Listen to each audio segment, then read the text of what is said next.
हत्येचा कट आणि जीवे मारण्याची धमकी देणाऱ्या 2 जणांना जालना पोलिसांनी ताब्यात घेतलेला आहे. त्यांची चौकशी सुरू आहे आणि या चौकशीमध्ये गंभीर प्रकारचे खुलासे समोर येताना दिसत आहेत. नेमकं झालेलं काय आहे, कशामुळे तुमच्या हत्येची ही सुपारी देण्यात आल्याची नेमकी माहिती तुम्हाला मिळालेली? नाही, त्याच्यात काय गंभीर खुलासे झाले काय मला माहित नाही. ते तपासाचा आणि चौकशीचा भाग आहे. जालना जिल्ह्याचे आमचे SP साहेब त्याच्यात पूर्ण लक्ष घालून आहेत आणि ते खोलापर्यंत जाणार आहेत याची आम्हाला 100% खात्री आहे. मला धमकी नाही दिली एवढी, आणखीन ही अवलाद धमकी देणारी पैदा नाही होऊ शकत. पण एक गोष्ट सत्य आणि खरी पण आहे की हे खूप मोठं षडयंत्र कट रचला गेला. त्याला काय म्हणायचं, समजा हत्येचा, खुनाचा किंवा काय घातपाताचा का जे काय असेल ते केलं गेलं. एका नीच वृत्तीनं ही कट रचलाय, घाट घातलाय. असल्या पैदाशीला मी नाही घेणार.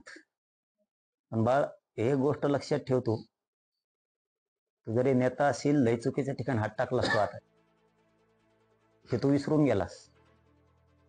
तू तुझं आयुष्य जगवायला पाहिजे होतं, तू तुझं करिअर करायला पाहिजे होतं, तू तुझं काय असेल ते तुझी पद्धत होती. तू लोकांना काय केलं तेच जर दुसरीकडे करायला गेला तर तुला सुट्टी नसती मिळत. तू हे काही करायला नको होत. पण एक सांगतो याच्यातून, मी आता याच्यावर सविस्तर सकाळी 11 वाजता बोलणार. मी जर ऐकतोय, मी तुमच्याशी फक्त एवढ्यासाठी बोललो आता की मराठा बांधवांची आंतरवालीकडे गर्दी व्हायला लागली, कारण घटनाच खूप गंभीर आहे. करणारापेक्षा करून घेणाऱ्यांनी खूप चुकीचं पाऊल उचललंय आणि खूप चुकीच्या ठिकाणी हात घातला. तुला आणखीन माहित नाही, मी सुद्धा पाणी पाजू शकतो. मी क्षत्रिय कुळात वाढलोय, 6 करोड मराठ्यांच्या लेकरांसाठी झटतोय. जेव्हा माणूस घरूनच कंपाळाचं कुंकू पुसून येतो, तेव्हा समाजासाठी रक्त जाऊन समाज मोठाही करतो आणि वेळ आली तर रक्त सांडायला सुद्धा देत नाही. तो क्षत्रिय मराठा मी आहे, ध्यानात ठेव. फक्त माझं समाजाला आव्हान आहे की तुम्ही शांत राहावं. मी यांची पाठ पुरायला खंबीर आहे.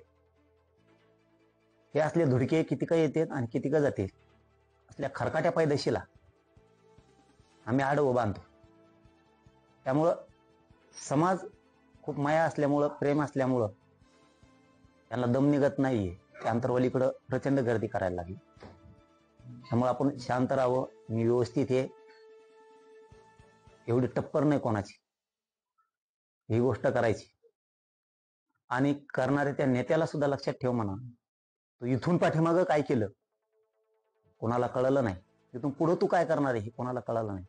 तो या विषयातली ही पहिली वेळ असेल की तू करायच्या अगोदर तुझं सगळं नेटवर्क, तो टोळी काय जे असेल ते गँगवार ठांगवार काय असेल त्याला आम्ही भेदलंय. आणि करण्याच्या अगोदर आम्हाला माहिती झाली. याचा अर्थ तू समजून घे, आमचे सुद्धा हात खूप लांब आहेत, आम्ही कच्चे नाही. आणि याच्यावरती फडणवीस साहेब गांभीर्याने लक्ष ठेवतील. कसल्या कामात आदेश देतात फडणवीस साहेब, कसल्या चौकशा, आता याच्यात सुद्धा गांभीर्याने लक्ष घालून आदेश देतील. हा जो करून घेणारा नेता आहे याचा आता शेवट